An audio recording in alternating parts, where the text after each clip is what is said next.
Do you want to know how you will successfully make it through your first interview with someone? You need to touch three things: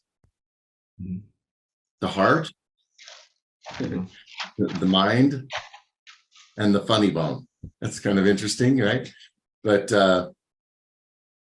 somewhere in this 30-minute conversation you're going to have, if you can say something that's humorous, right, to touch the funny bone, say something that, whether it's laugh out loud funny, right, or just that's humor, right? Like, I'm humored by this little anecdote you gave about when you were a little kid and you did this thing. Okay, so people like to work with people that are enjoyable to be around, right? Especially funny people. Like, humor, doesn't matter how good looking you are, doesn't matter, like, all these traces melt away if people think that you're a pleasant and enjoyable comrade. So if you say something during that 30-minute time period that touches my heart, meaning, again, you give this example about you're managing this team and one of your employees had her husband get cancer, and how you worked out this whole plan for her to work in a flexible way. This is before anybody was working flex time, She couldn't believe that you went to such lengths to try to help her make that work, right? So now I think Sri's a good person. I like him. He's worthy of this job. Somewhere in that 30-minute conversation, you say something that makes me go, that's interesting. Like, I never thought about that. Never heard that before. Something that I think I could learn from you. You're smart.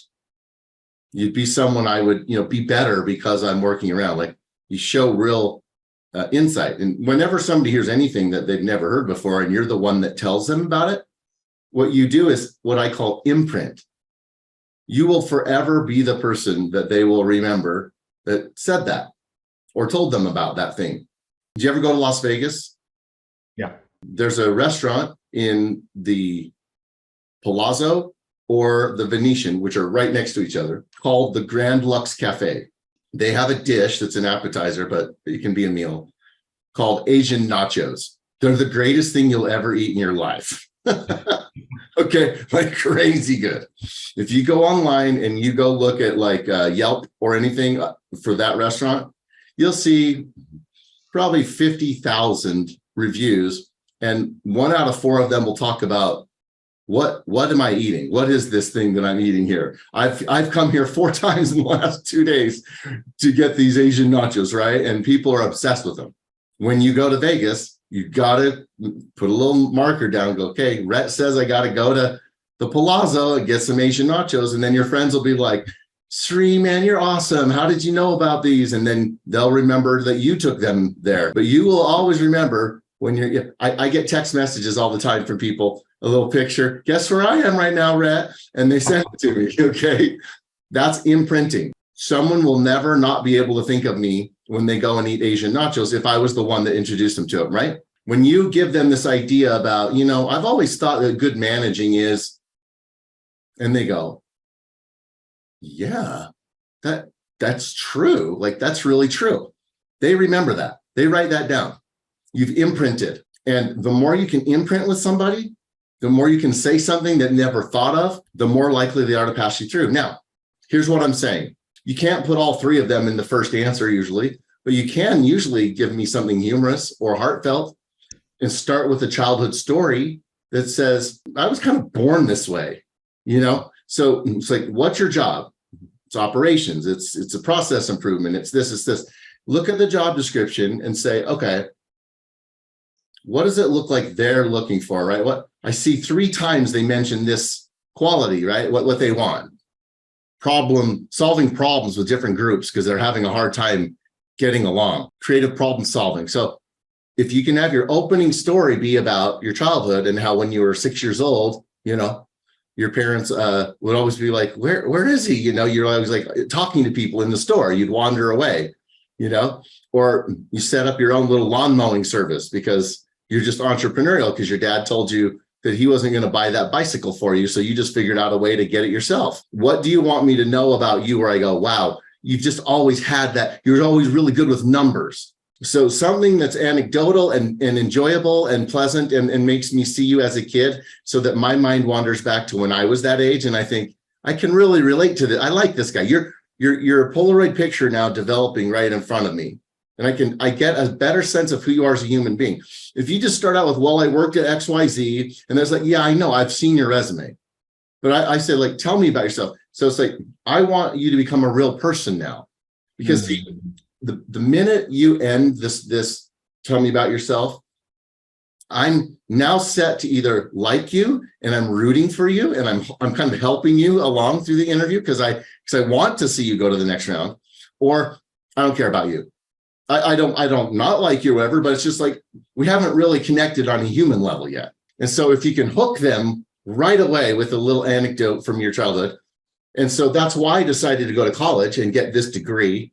And I was just always obsessed with doing that. And so I was successful. Then stage 3 is, and so I worked here and I've worked here. Most recently, I've been working here. And so now, thank you so much, Dave, for this opportunity to interview with you today and discuss this particular opportunity with XYZ Corp. Because as you can see, I feel like, you know, all of my experience up to this point has really prepared me well for this opportunity. And so a little thank you nicety at the end that kind of wraps up this little section 1, my upbringing, who I am, the story. Section 2, my degree, my work experience as it relates to this job. Section 3, the wrap up, the nice wrap up of thank you. I hope you can see how what I just told you makes me a really good fit for the job. And I'm very, very excited to talk to you. That's the 3 blocks that you need to hit. But I want you to embed in your mind and into what you're looking at is, when I look at my management style, when I look at my greatest strength, can I find a story that's the humorous one? Here's, when I talk about my management style, here's where I'm going to use this one phrase I always use that most people have never heard.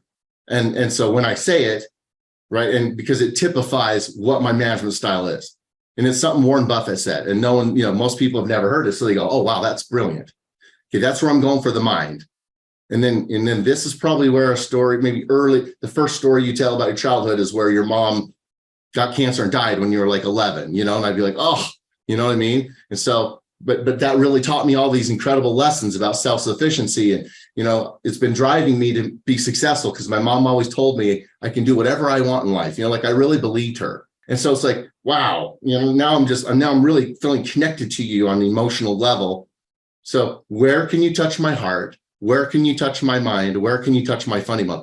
Find a place to embed it in your answers, okay? And it's very contextual, right? Depending on the job, depending on the person. Yes. Yeah, I cannot be prepared for this, right? I mean, well, let's talk about it this way. You can be prepared, and what I mean by that is, if you read a job description and they're looking for this other kind of attribute, what you're prepared for is, what are the 3 or 4 stories that I could tell? One is the hard work and nobody can stop me from getting what I want. And one is really good with numbers and having a business sense of things, knowing how to price the popsicles at a little bit higher rate than the kids down the street. You know what I mean? One is, right? So like, what are all the main attributes that almost any job you go after, like, come on, you know what I mean? Like, they're all looking for the same kind of core guy, right? Managing people, managing processes, implementation, you know, all that. So I don't think it's that hard to come up with 2 or 3 stories that could be well crafted, depending on who it is. So, but I'm excited when a client just gets one good tell me about yourself story, you know. So start with that, right? But then you can, the better you get at it, the more you're like, okay, I see how I can change this up pretty easily, actually. But you should have 2 or 3 strengths that you can say, oh, this is my best strength. Like, hey, Rhett, what does Notice Human Capital do? Oh, well, tell me a little bit more about you. And well, I'm having all these problems with interviewing. That's what we specialize in, is interviewing and helping coach people on, right? It's like, my resume is not getting any, you know what? We are exceptional at resume writing. And see what I mean? What do? We do exactly what you need help with. And that's what we specialize in. You see what I mean?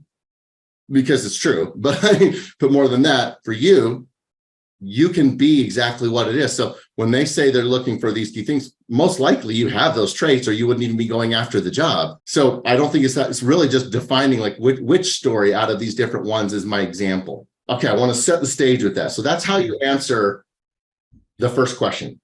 Now, as you notice through the material there, you see three things. You see my kind of, here's why I want you to answer the question the way I'm laying out.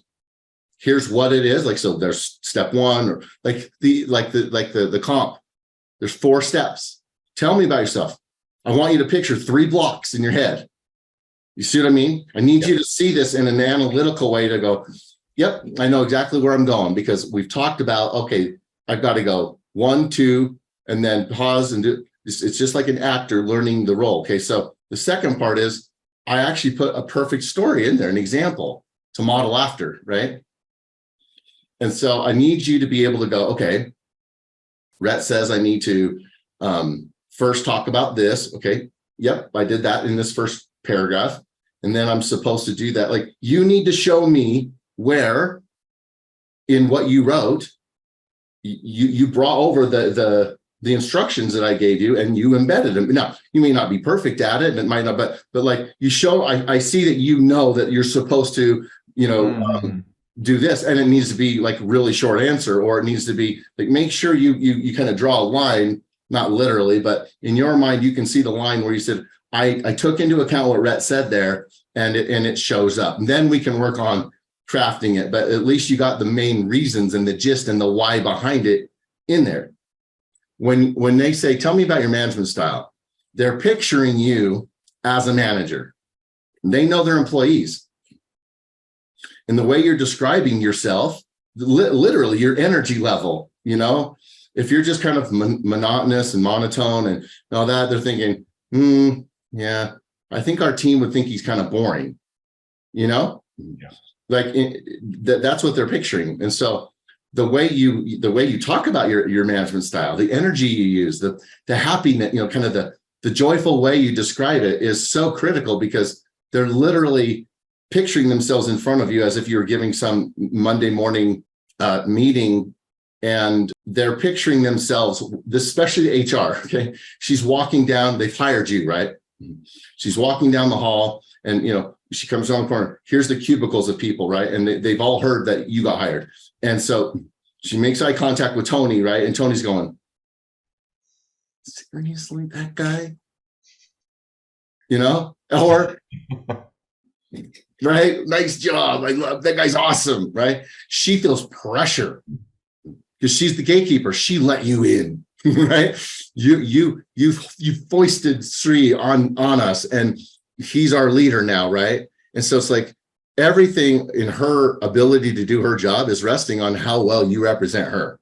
You see what I mean? Right. So she needs to like you, because if she likes you, she'll think, oh, everyone will like him. But if she doesn't like you, so all of this comes down to likability, right? You got to be likable, and humor and interesting and heartfelt, good person, fun, enjoyable to be around, smart, intelligent. What else do you want from somebody? So when you look and read your answers, they might be technically correct, but it's like, but do you go, so? You know what I mean? Like, what's your point? Like, does it advance the cause of what I just said? Is it moving the ball on? Am I more likable after giving this story, this example? I want to also talk to you about a concept called walking the pier. Walking the pier is where you get asked a question and you feel pretty confident in answering it, right? Hey, Sri, do you like to use the carrot or the stick when motivating your people? And you've read Covey, you're all about hands-on leader and all that. So you take the carrot and you run with it. So you get done and you kind of see a blank look in their face. So metaphorically, right, the more you talk, the further you walk. And you think the person's right here with you, and you're like, da, da, da, da. And then you stop, and then you look back, and they're up on the beach waving at you going, I'm not out there with you. And you realize, it might have been the stick that they were looking for instead of the carrot. Does that make sense? Yeah. Okay. So do not walk the pier. Don't put one foot on the plank and then wait. And then metaphorically get your arm around the person to make sure they're going to be walking with you, so that you don't walk too far, because the further you walk, right, the less able you are to walk back. There's no way to go, well, but sometimes the stick at the very end, like, no. Before you do anything, you think, well, they just gave me two options. And was there something in the job description that tells me they're looking for a carrot guy? Was there something in what he said in the question 2 questions ago? You know, one of the issues they were struggling with was discipline, and like nobody has been really like they've just the manager they had previously was just letting everyone run over him, or you get that sense. So you might go, but the recruiter told you, so you might think, oh, I know exactly because I have information that tells me what they're looking for. Then go ahead. But if you don't know, you got to stop and go, well, can I ask you a question, right? So clarify. When you're asking this, do you want to know more like this or this? So if you see that there might be 2 ways to answer it, ask for some clarification. If there's no way for you to really know based on, again, job description, what the recruiter told, any of that, try to just split the difference like a politician would, right? You know, I think that if the question is, do I feel comfortable using the stick or the carrot? Yes, I do. And I would say my basic nature is, let's say, carrot related, right? I really like to get down and work with people and really bring out the best in them. But there's no question but that systems need to be put in place and consequences need to follow actions or lack of actions. And so I have no problem bringing the stick out, right, if that's what's absolutely necessary. So now I've basically touched on both. So I didn't just completely walk down the pier by myself and kill myself in the interview, basically. So basically look for either use prior information and make a judgment, or ask questions and clarify, or look for signal or cues and accordingly provide an answer before running, before telling what I want to tell. That's right. Step 1, hurry and think really quick. Did I read something? Did I hear something? That would tell me what their answer, what they're looking for? No. Okay. Can I ask a question to clarify it, which might then tell me which way to go? No. Can I then just let me just split the difference and say really both, and don't pick one or the other when it's that kind of a scenario? Or maybe you ask them a question and see if they'll answer it first before you even take a step, right? So can you tell me, like, have you guys been having issues with discipline and like getting people to actually do certain things like that? He can only tell you, well, I want to hear from you first. Like, okay, fine. But he might go, yeah, we really have, and then he goes off on you like, perfect. Now you're all about the stick, right? And processes, and because you are, but and I know you could easily take the argument for a carrot just as easily as you could, right? If I said, argue why you're such a carrot-oriented manager, you could make a strong argument there. But I know you're comfortable with the stick too. That's so important. And too many times, hey, what would you do in the first 30, 60, 90 days? Oh, blah, blah, blah. They just bait you right into it instead of you going, well, hold on. What if everything I just say right now, they're like, no, that's not what we want. We already had someone do that and that didn't work. You see what I mean? So it's like, hold on, like build in a beat in between the question and you, and like stop and think about this for a second. Get your mind organized around like, okay, I see where I need to go here. Okay, wait, find out more before you just launch into it. Even though you've got a lot of ideas, they're counting on that, right? Someone at your level has a lot of ideas, and so you want to get those ideas out. You think you're smart, you think they're really great, but you got to be more careful than that and realize that lots of times questions are meant to be tricks. They're meant to get, the issue they have is this particular thing. And they don't want someone like that. And almost everybody is that way. And so that's why it's so hard for us to find the right kind of person. And so we're going to ask a question where it seems like it would be a perfectly reasonable thing for you to say this, and which we want, because we want the truth from you. But the one guy who's contrarian and ends up actually going, actually, I don't think that's the right question you should be asking. I think the question should be this. And they're going, yes, that's exactly right. That's what we found out. That's what we've been so worried about. But everybody will tell us what we want to hear, but we don't want that. We need a guy who's going to come in and tell us all the hard truths. So you just don't know. So fill them out. But if you're likable right out of the gate, when they ask you about your weakness, if they like you, they'll take it. Oh, that's great. If they're not so sure, they go, well, what's another weakness? Right? You're like, oh crap, I only had one ready. Right. And so, well, what's another one? And you're thinking, uh-oh, right? She's not helping me here, right? She's actually kind of being hard. So being likable and friendly and living the moment. Okay, that's one of the videos that you either have already watched. Yeah. So have you watched it? Yeah, I did. Yeah. Okay, tell me what you think.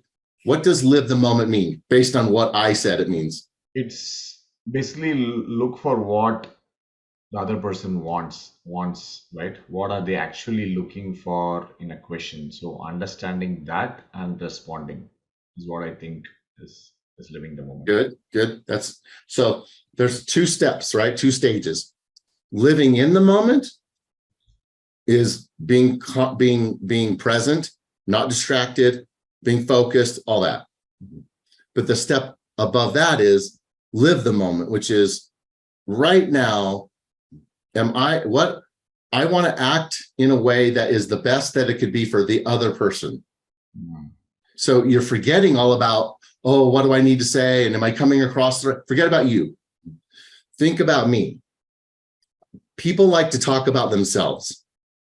And the more you get them to talk about themselves, the more they like you, which is a really weird thing sometimes to think about, but it's so true.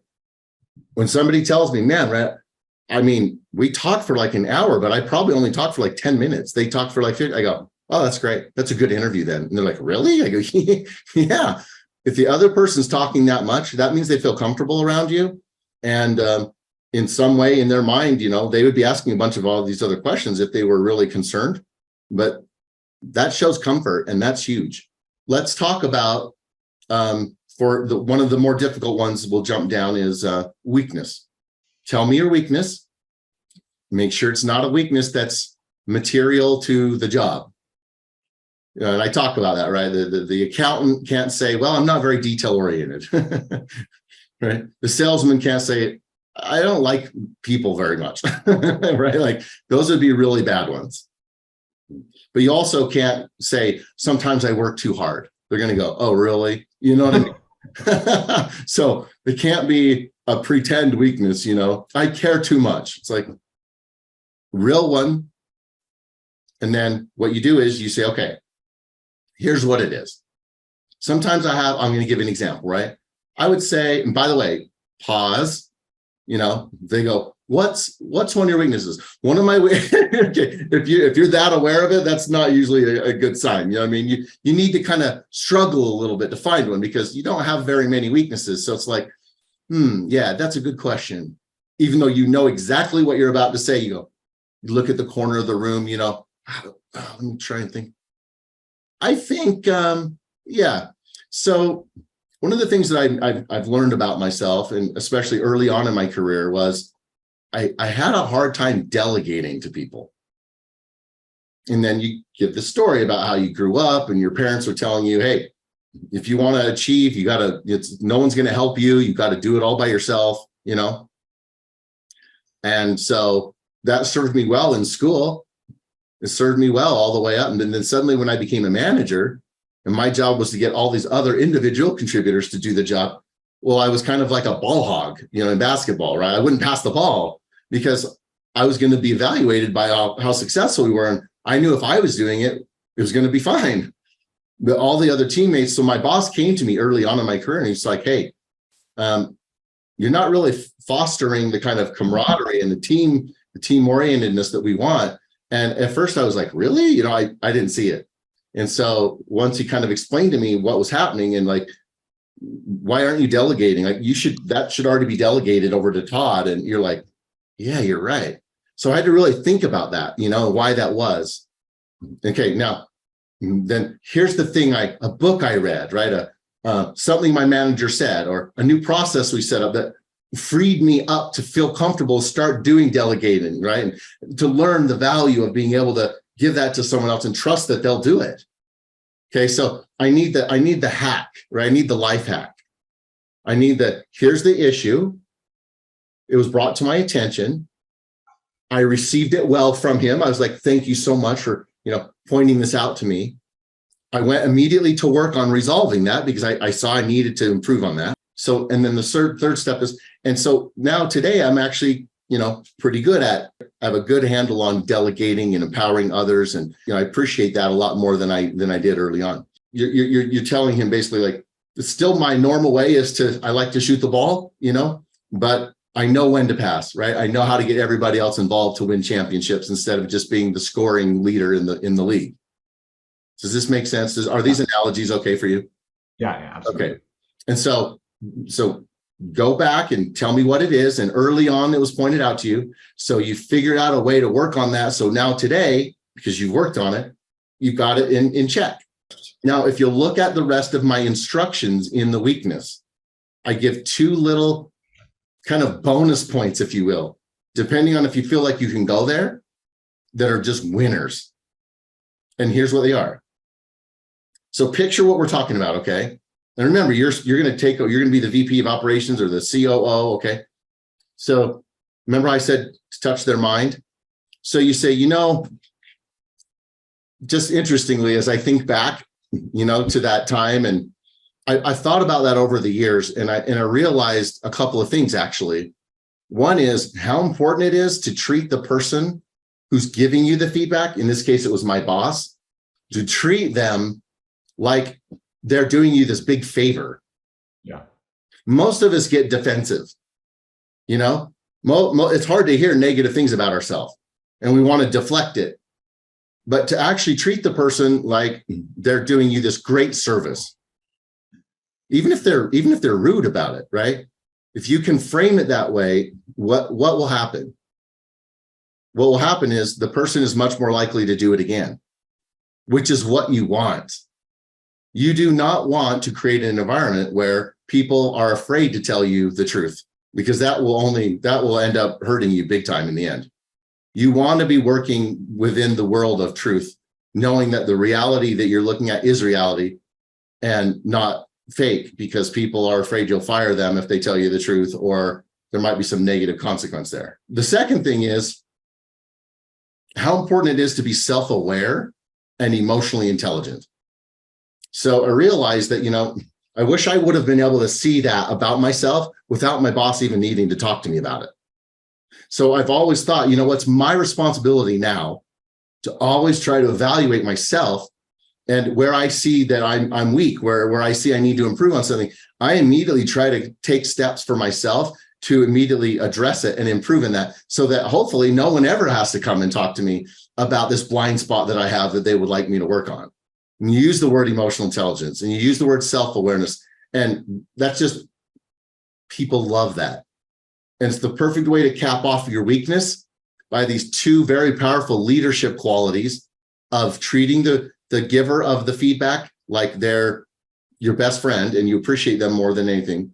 And that you don't wait for that to happen, but you go on a proactive sense of trying to improve yourself every day, that you literally believe you have a moral responsibility to improve who you are every day. And how can I over here as the CEO of the company go, I don't like that? I love that, right? And he's thinking, the meeting I had on Monday, I didn't treat the feedback that Susan gave me like it was a gift. So he's thinking, that's pretty smart. And I have a lot I could learn from this guy, see? So now you're touching me there, and I think that's really good. I like that this guy's teaching me some new things, giving me some insight.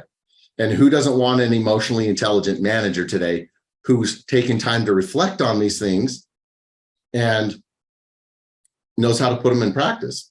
Can you see how if you were on the other side and you asked them that and they gave you that, you think, I like this guy. That's really great. You admit a weakness. That's good, because we all have them. So I need to know that, because, by the way, what are we really talking about?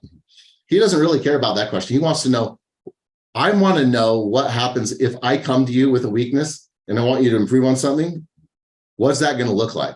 That's what I really care about. I'm going to ask you about another example of how you acted, because I assume the way you acted in the past is how you'll act in the future. So that's what you're doing, is you're giving him a roadmap of how Sri responds when people come to him and critique him and want him to improve on something. I've given you the pattern of how I filter that. And when I go, yeah, awesome. Like, I'm not even that good at that. So now you completely neutralize what is usually most people kill themselves in this question.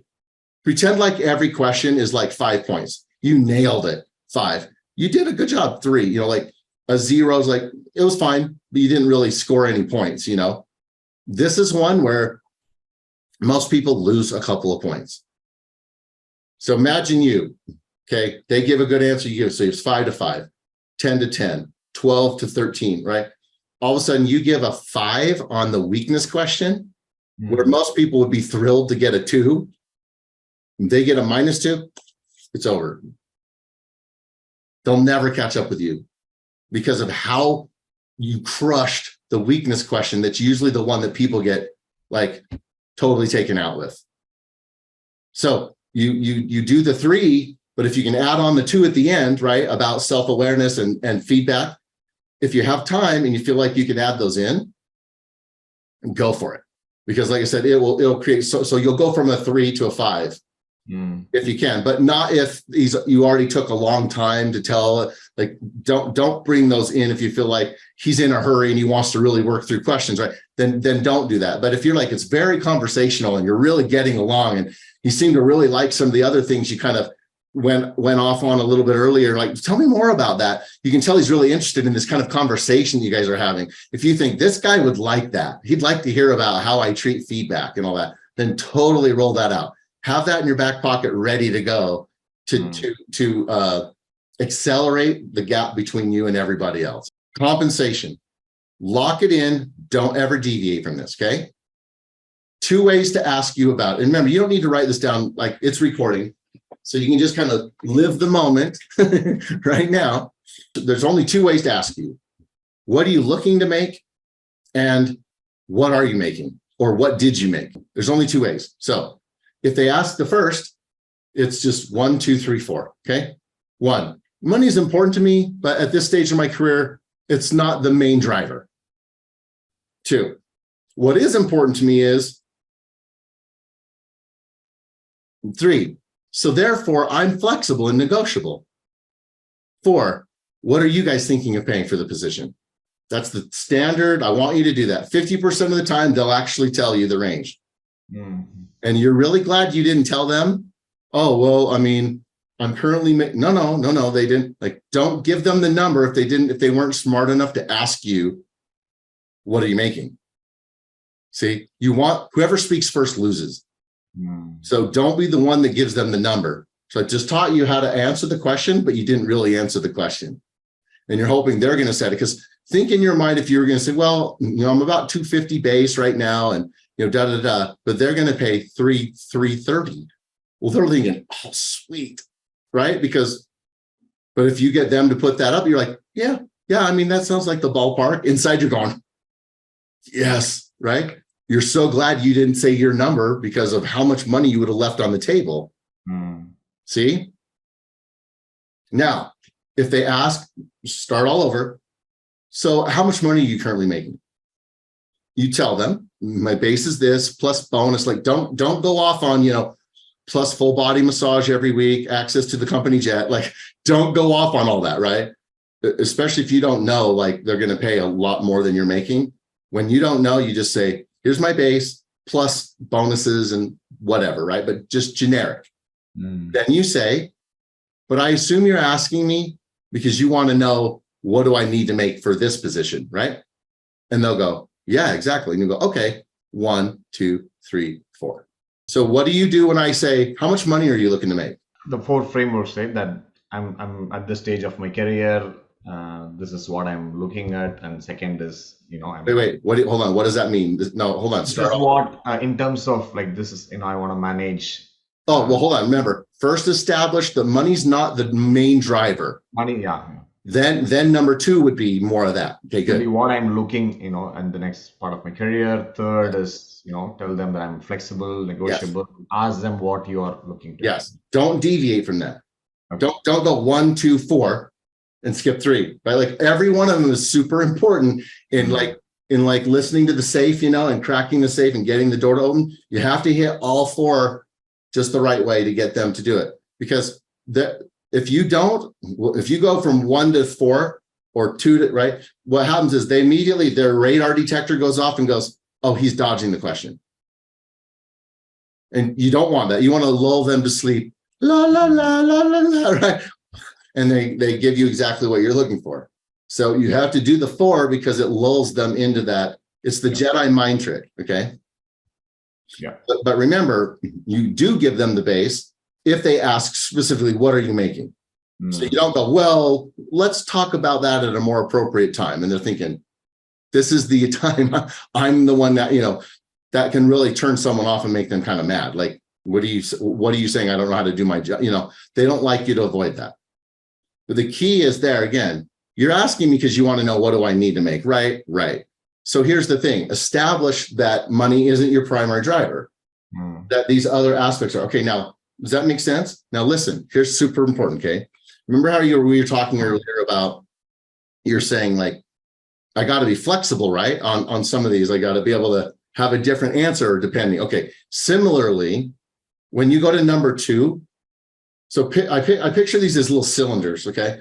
Cylinder, it's set. Number 2 goes, like it can be really long or really short, depending on what you know about the job. Like some recruiter calls you out of the blue, you don't know anything about the job, but they ask you before the end of the call, well, how much money are you looking to make? Well, money's important to me, but it's not everything. Then give them a generic, what is important to me is finding the right fit. And they're thinking, blah, blah, blah. Yeah, we know. But I'm open and flexible. What's your client company thinking of paying? At that point, number 2 is just set. But let's say it's the 5th interview and you know all about their company and what makes them unique and all that. What I want you to pour water into number 2. It's like, what I'm really looking for in a company is, now specificity is authenticity.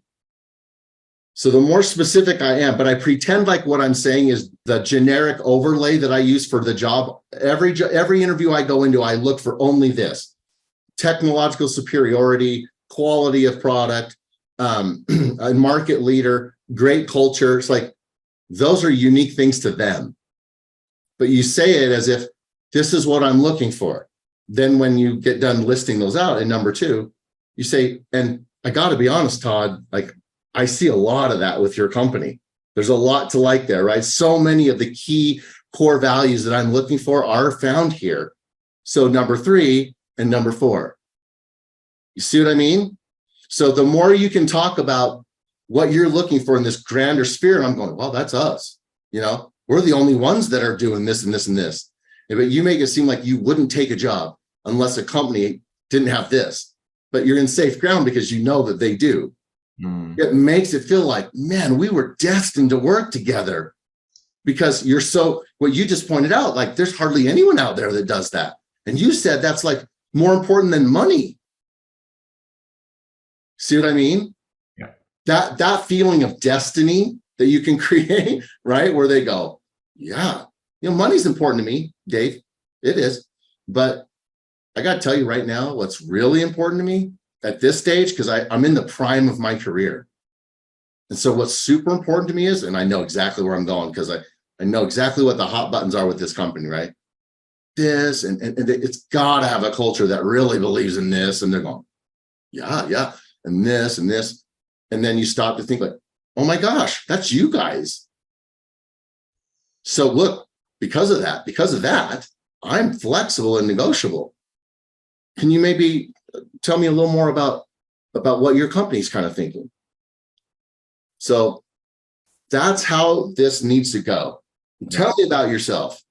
What's your management style? Weakness, compensation, 4 blocks, 3 blocks, right? 2 add-ons if I have time. Like, picture it in a numerical way almost in your mind. So you go, okay, again, I might cut too short, but I knew there was 3 parts in the opening, and I'm trying to find something humorous there. I'm trying to live the moment and really listen to Rhett. So when he says, tell me about a book that really has made a strong impact in you, right? And you tell me about this one book and all that. If you're living the moment, what do? You go, I don't know if you'd mind, but I'd love to hear your answer to that. Actually, I love to pick up new books from different people. I'm sure if you were to tell me one that's made a big impact on you, I'd love to add that to my reading list. Well, I would love that. You stopped and said, I think you have good taste in books and probably a smart guy and all that. So would you mind sharing that with me? It's good to go off track instead of just question, answer, question, answer. Like sometimes you got to stop. Would you mind telling me, like, what would you do in that situation? Oh, well, right. Because just embedded in that is I could learn from you, and you want people to feel that way, right? Rather than you're Mr. Know-it-all.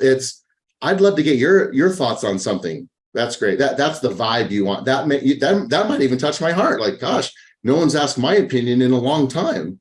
And here's this guy who's like, no, I would really love to know what you would do in that situation.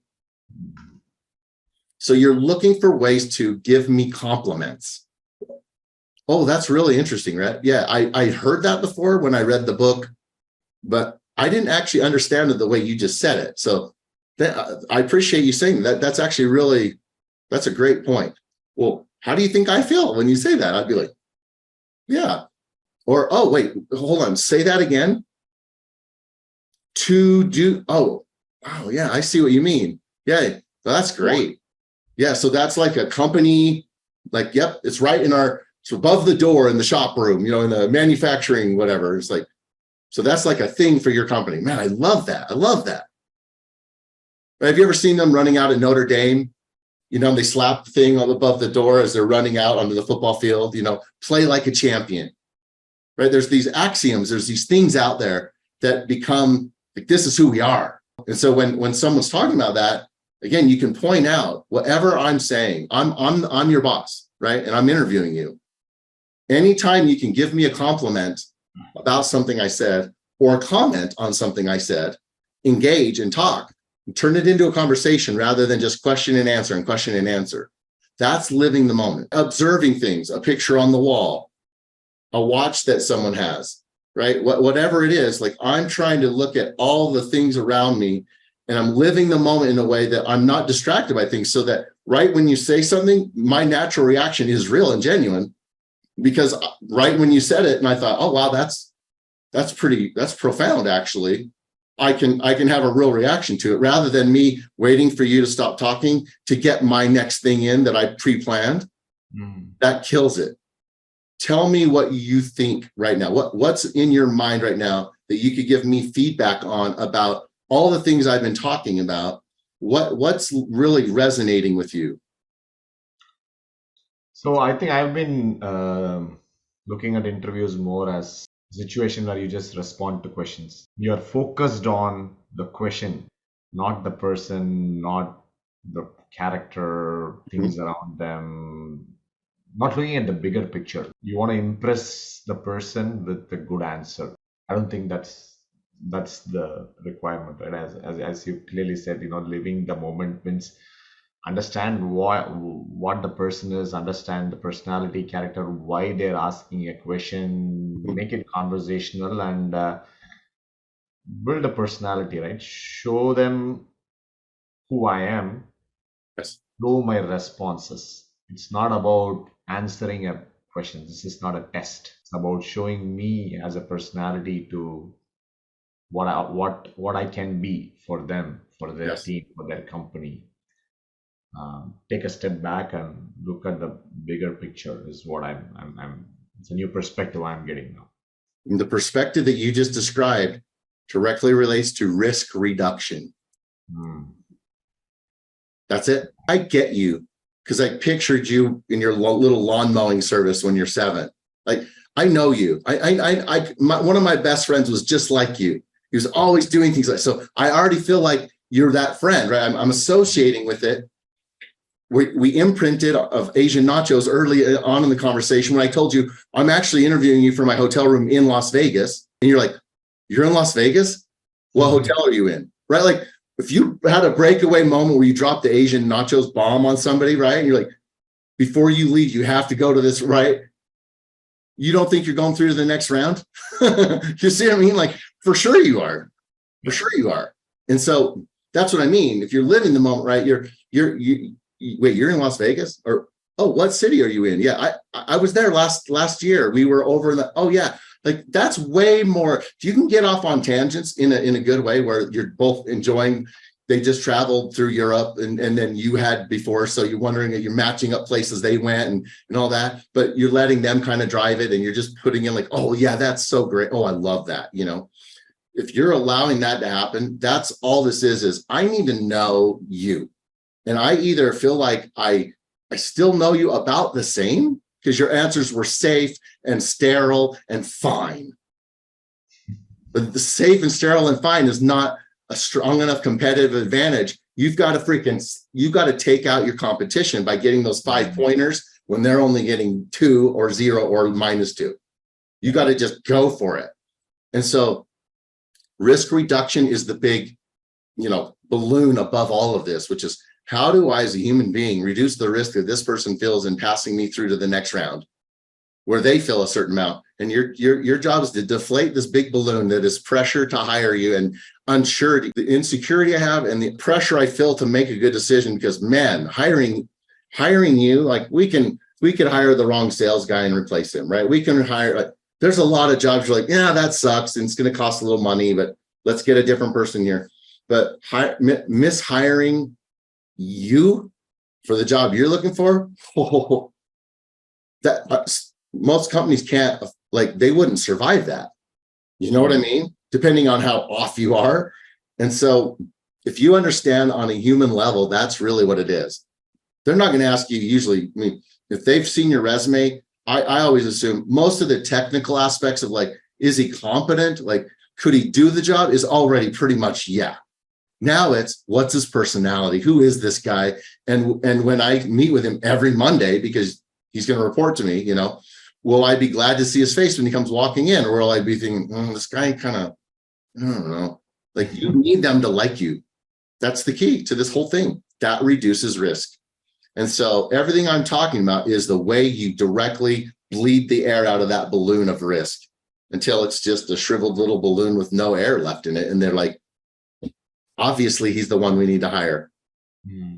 Obviously. And everyone goes, yeah, you're right. Because that's what happens. That Polaroid picture suddenly is like high definition. And they're like, does everyone see the same picture that I see? I'm like, yes. It's like, there it is. So when you go through the questions, read what I'm saying you need to try and do. Read the perfect answer. And if the answer is exactly right, copy it. Like, I don't care. I don't give you any more points if you have to make up your own unique one. Does it do this, this, and this? Yes. Did you literally just say word for word what I already wrote there? Good for you. You're smart then. Just use what's already there, right? So don't make it harder than it needs to be, but ask yourself, am I reflecting those key points in there? Where's my humorous part? Where do I know something that everyone usually smiles and laughs at or something? If I tell this story, like try to start to identify your, oh yeah, right? What are some things that people will say, that's smart. I never heard that before. I should start doing that more or whatever. And is there a story where you really show your humanity with something in your family or when you're managing someone and how you help them? But like, is there anything that can bring in like your person, not just your how smart you are, like that's a given. When someone sees you and the camera goes live, they think competent, but is he likable? Does he care? Does he have a heart, right? We're looking for the top tier guy. We can get plenty of smart people that can do the job. I need someone that the person in the cubicle is going, give it to him. Be that guy. At the end of every interview, you're going to ask your questions for clarification and all that, okay? But remember this. You need to know how it went for them. I've really enjoyed, you wrap it up with, this has been awesome. Thank you so much, Todd. I'd love to know kind of what's next, but could I just ask you a question? Sure. I feel more than ever that this would be a great fit. Like I'm excited about this and I hope that I get to continue in the process, but I'd love to know from you, based on our conversation today and my background experience, that do you think I would be a good fit? And I'm just looking at you, right? And if you're like, yeah, right, I can't really maintain the eye contact and all that. And I start to like, when somebody's like loving you, they're like, oh yeah, Sri. You're going to get a call from Susan and probably next week will be your next interview. they're immediately like, here's when our next date is. You know what I mean? I've already thought about, we're going to go ice skating, and like, they love the date. They want to go on another date with you. And they're not like, well, I'm washing my hair, I'm not sure. Like, none of that. You know what I mean? So if they go directly to you're going to get your next interviews here, you're done. But only about 30% of the time, if there's an issue, let's say there is an issue, 30% of the time they'll give you something right then. 30, not very often. So you're going to have to go, okay. So I guess, is there anything that you could see that would maybe prevent me from getting the position? So you start with the positive. If they don't really come out with it, because remember, if they're not saying you're going through to the next round, then you got to assume there's something there. So you need to ask them, is there something that you could see that might be a hindrance for me, right? That might stop me? No, I mean, I don't think so. But again, they're still just kind of vague. Okay, if you can't get it there, then the third thing you do is you say, so let me pause for a second. You go back in the beginning and we say, okay, going into the interview, do you already know something that you're weak on? They wanted industry experience, and you know that you don't really have that much. They wanted this degree and you don't have that. They wanted this technological, pivot tables experience, whatever. Okay. So if you just assume that the thing that you're weak on based on just what the requirements were, you bring that out. You assume that it's not anything you did in the interview, it's what was pre-existing before you even came in. So you immediately put words in their mouth and you go, oh, okay, so you don't think my lack of industry experience would really be a hindrance for me to be doing the job. And then they go, well, now that you mention it, and you're like, right? We do have 3 people that are working at our competitor and they have 15 years, you know what I mean? So now you're like, there's 3 other people that are interviewing and they have lots of experience in the industry and you don't have any. You've already thought though, okay, whatever I'm weak in, right? What's my best argument to address that? So going in, you're missing this degree. Okay, here's how I'm going to bring, if someone tells me that, or if I get them to tell me it, here's how I'm going to talk about my experience and how that should really far outweigh the degree, real world experience. You know what I mean?